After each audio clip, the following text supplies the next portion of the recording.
Hello, എല്ലാവർക്കും ഇന്നത്തെ വീഡിയോയിലേക്ക് സ്വാഗതം. നമ്മളുടെ ചെടികൾക്കൊക്കെ നിറയെ പൂക്കളും ഇലകൾക്കൊക്കെ നല്ല പച്ച കളറും ഒക്കെ ഉണ്ടാവണമെങ്കിൽ നമ്മൾ അതിന് വേണ്ടുന്ന വളങ്ങളും കൂടെ കൊടുക്കണം അല്ലേ.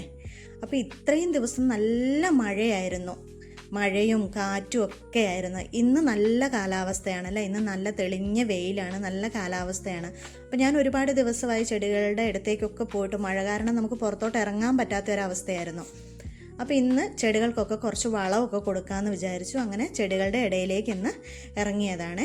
അപ്പോൾ എൻ്റെയൊക്കെ ചെടികളെന്ന് പറഞ്ഞാൽ എല്ലാം പോട്ടിലാണുള്ളത്. പോട്ടിൽ വെച്ച ചെടികൾക്ക് നമ്മൾ കൊടുക്കുന്ന വളങ്ങൾ മാത്രമേ അതിന് ലഭിക്കുന്നുള്ളൂ. നമ്മൾ മണ്ണിൽ നട്ടുവെച്ച ചെടികളാണെങ്കിൽ അതിന് പ്രത്യേക ഒരിതുണ്ട്. കാരണം മണ്ണിൽ നിന്ന് അതിന് വേണ്ടുന്ന മൂലകങ്ങളെല്ലാം അത് വലിച്ചെടുക്കുന്നുണ്ടാവും അല്ലേ. ഇത് ഞാൻ പോട്ടിൽ വെച്ചൊരു ചെത്തിയാണ്. ഇതിൻ്റെ ലീഫിൻ്റെയൊക്കെ കളറ് കണ്ടോ, ഒരു മഞ്ഞ കളർ പോലെ വന്നിട്ടില്ല. അപ്പോൾ ഇതിന് വേണ്ടുന്ന മൂലകങ്ങൾ നമ്മൾ നട്ടിരിക്കുന്ന ആ പോട്ടിൽ നിന്ന് ലഭിക്കാതെ വരുന്നത് കൊണ്ടാണ് ഇതിൻ്റെയൊക്കെ ലീഫിന് ഈ ഒരു കളർ വന്നിരിക്കുന്നത്. ആ പൂ കഴിഞ്ഞ് ഞാനതെല്ലാം ഒന്ന് കട്ട് ചെയ്തു മാറ്റി. അപ്പോൾ ഇതിനൊക്കെ ഇന്ന് ഞാൻ കുറച്ച് വളം കൊടുക്കാമെന്ന് വിചാരിച്ചു. ഇപ്പോഴാണെങ്കിലും അതിന് വരുന്ന ലീഫുകളെല്ലാം കണ്ടില്ലേ, ഈ ഒരു മഞ്ഞ കളറ്. ചെടികൾക്ക് ആണെങ്കിലും പച്ചക്കറികൾക്കാണെങ്കിലും ഫ്രൂട്ട്സ് പ്ലാന്റ്സിനാണെങ്കിലും ഒക്കെ ഏതിനാണെങ്കിലും അതിന് വേണ്ടുന്ന വളങ്ങൾ, അതിന് വേണ്ടുന്ന ന്യൂട്രിയൻസ് കിട്ടിയിട്ടില്ലെങ്കിൽ അവ ലീഫുകൾ ഇങ്ങനെയാകും. അതേപോലെ ഒരു ബ്ലാക്ക് സ്പോട്ടൊക്കെ വന്നിട്ട് ലീഫുകൾ ഇങ്ങനെ കുരുട് പിടിച്ചിരിക്കുന്ന പോലെ ഉണ്ടാവും, നല്ല പച്ച കളർ ഉണ്ടാവില്ല. അങ്ങനെയൊക്കെ ആയിരിക്കും നമ്മുടെ പ്ലാന്റ്സ് ഉണ്ടാവലല്ലേ.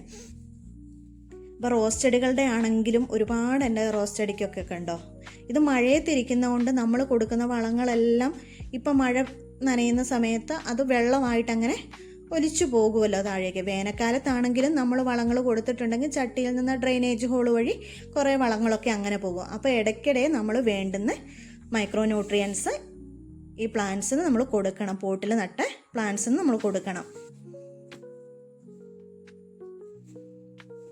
അപ്പം ഞാൻ ഇന്ന് കുറച്ച് മൈക്രോ ന്യൂട്രിയൻസ്, നല്ല കാലാവസ്ഥയാണല്ലോ, നല്ല തെളിഞ്ഞ കാലാവസ്ഥ ആയതുകൊണ്ട് ഇവർക്ക് കുറച്ച് വളം കൊടുക്കാമെന്ന് വിചാരിക്കുന്നു. ബോൾസം ചെടിയായാലും എല്ലാത്തിനും എൻ്റെ പ്ലാന്റ്സിന് എല്ലാം അങ്ങനെ വന്നിട്ടുണ്ട്. മഴയായതുകൊണ്ട് ഒന്നും ഇപ്പോൾ ശ്രദ്ധിക്കാത്തതുകൊണ്ട് അങ്ങനെ ലീഫുകളെല്ലാം അങ്ങനെ ആയിട്ടുണ്ട്. ഒരു കളറ് മാറി ഒരു പഴുത്ത പോലെയും ഒക്കെ വന്നിട്ടുണ്ട്. അപ്പോൾ ഞാനിവിടെ അടുത്തൊരു നഴ്സറിയിൽ പോയിട്ട് കഴിഞ്ഞ ദിവസം മൈക്രോ ന്യൂട്രിയൻസ് മേടിച്ചു കൊണ്ട് വെച്ചിട്ടുണ്ടായിരുന്നു. അപ്പോൾ ഇതിനകത്ത് വേണ്ട മൂലകങ്ങളെല്ലാം, പ്ലാന്റ്സിന് വേണ്ട മൂലകങ്ങളെല്ലാം അടങ്ങിയിട്ടുണ്ട്. സിങ്ക്, ബോറോൺ, മഗ്നീഷ്യം, അങ്ങനെ പ്ലാന്റ്സിന് വേണ്ട എല്ലാ മൂലകങ്ങളും ഇതിനകത്ത് അടങ്ങിയിട്ടുണ്ട്. ഇത് ഞാനിന്ന് സ്പ്രേ ചെയ്ത് കൊടുക്കുകയാണ് ചെയ്യുന്നത്. ഒരു ലിറ്റർ വെള്ളത്തിൽ 2 ഗ്രാം എന്ന രീതിയിലാണ് ഇത് സ്പ്രേ ചെയ്ത് കൊടുക്കുക. ഇത് നമുക്ക് വേണമെങ്കിൽ ചുവട്ടിൽ ഒഴിച്ചും കൊടുക്കാം, അല്ലെങ്കിൽ പിന്നെ ചുവട്ടിൽ ഇങ്ങനെ, ഇതൊരു പൊടി പോലെയാണ്, അല്ലാണ്ട് ലിക്വിഡായിട്ടും ഉണ്ട്. അപ്പോൾ ഈ പൊടി പോലെയുള്ള നമ്മുടെ ചുവടൊക്കെ ഒന്ന് വകഞ്ഞു കൊടുത്തിട്ട് വേണമെങ്കിൽ ചുവട്ടിലിട്ട് കൊടുക്കുകയും ചെയ്യാം. ഞാനിതൊരു വലിയ ബക്കറ്റിലാണ് ഇന്ന് എടുക്കുന്നത്. എല്ലാ പ്ലാന്റ്സിനും കൊടുക്കുന്നുണ്ട്. അതേപോലെ തന്നെ എനിക്ക് കുറച്ച് ഫ്രൂട്ട്സ് പ്ലാന്റ്സ് ഉണ്ട്, അതിനും എല്ലാം കൊടുക്കാൻ വേണ്ടിയിട്ട് ഞാൻ ഈ ഒരു വലിയ ബക്കറ്റിലാണ് വെള്ളം എടുത്തിരിക്കുന്നത്. ഇത് മിക്സ് ചെയ്തെടുത്തത് എൻ്റെ ഒരു ചെറിയ സ്പ്രെയർ ആയതുകൊണ്ട് ഇതിനകത്താണ് ഞാൻ സ്പ്രേ ചെയ്ത് കൊടുക്കുന്നത്. അപ്പോൾ പ്ലാന്റ്സിനെല്ലാം ഞാനിത് ലീഫിൽ സ്പ്രേ ചെയ്ത് കൊടുക്കുകയാണിന്ന് ചെയ്യുന്നത്. നല്ല കാലാവസ്ഥ ആയതുകൊണ്ട് തന്നെ ലീഫിൽ സ്പ്രേ ചെയ്താലും അതെല്ലാം പ്ലാന്റ്സ് വലിച്ചെടുത്തുള്ളൂ. നമ്മൾ നിലത്ത് നട്ടിരിക്കുന്ന ചെടികളാണെങ്കിൽ ഇങ്ങനെയൊന്നും നമ്മൾ കൊടുക്കേണ്ട ആവശ്യമില്ല. അവർക്ക് മണ്ണിൽ നിന്ന് വേണ്ടുന്ന മൂലകങ്ങളെല്ലാം തന്നെ കിട്ടിക്കോളും. അപ്പോൾ പോട്ടിലായതുകൊണ്ടാണ് ഇങ്ങനെയൊക്കെ ചെയ്തു കൊടുക്കേണ്ടി വരുന്നത്. എല്ലാ പ്ലാന്റ്സിനും തന്നെ കൊടുക്കുന്നുണ്ട്. ആ ചെത്തിയുടെയൊക്കെ ലീഫ് നല്ല മഞ്ഞ കളറായിട്ടുണ്ട്. അപ്പോൾ ബോൾസം പ്ലാന്റ്സിനും എല്ലാ പ്ലാന്റ്സിനും ഇതേപോലെ ഞാൻ ഒഴിച്ചു കൊടുക്കുന്നുണ്ട്. മഴയായതുകൊണ്ട് ഇത്രയും ദിവസം പുറത്തിറങ്ങാനേ പറ്റുന്നുണ്ടായിരുന്നില്ലല്ലോ, അതുകൊണ്ട് ചെടികളൊക്കെ ശ്രദ്ധിക്കലും കുറവ് തന്നെയായിരുന്നു. ഇതെല്ലാം മഴയത്തിരുന്ന പ്ലാന്റ്സ് ആണ്.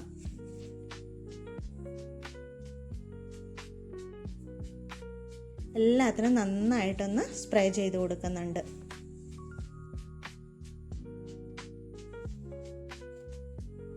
പച്ചക്കറികൾക്കാണെങ്കിലും ഫ്രൂട്ട്സ് പ്ലാന്റ്സിനാണെങ്കിലും ഒക്കെ ഇങ്ങനെ സ്പ്രേ ചെയ്ത് കൊടുക്കാം. അല്ലെങ്കിൽ അതിൻ്റെ ചുവട്ടിൽ, ചെടികളുടെ വലുപ്പം അനുസരിച്ച് അതിൻ്റെ ചുവട്ടിൽ നമുക്ക് വേണമെങ്കിൽ ഒഴിച്ചും കൊടുക്കാം, നമുക്ക് ഇത് ഇട്ട് കൊടുക്കുകയും ചെയ്യാം.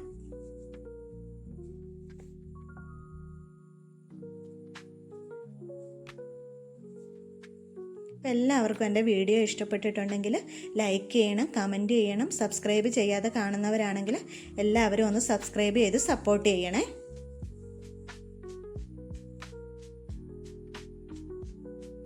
നല്ല നിറച്ചു പൂക്കളും ചെടികളുടെ ലീഫിനൊക്കെ നല്ല പച്ച കളർ വരാനും ഒക്കെ മൈക്രോ ന്യൂട്രിയൻസ് പ്ലാന്റ്സിന് കൊടുക്കുന്നത് നല്ലതാണ്.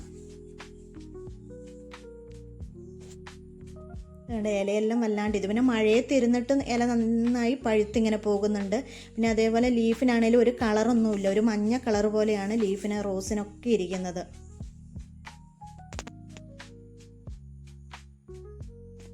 എല്ലാവർക്കും ഇഷ്ടപ്പെട്ടു എന്ന് വിചാരിക്കുന്നു ഇന്നത്തെ വീഡിയോ. Thank you.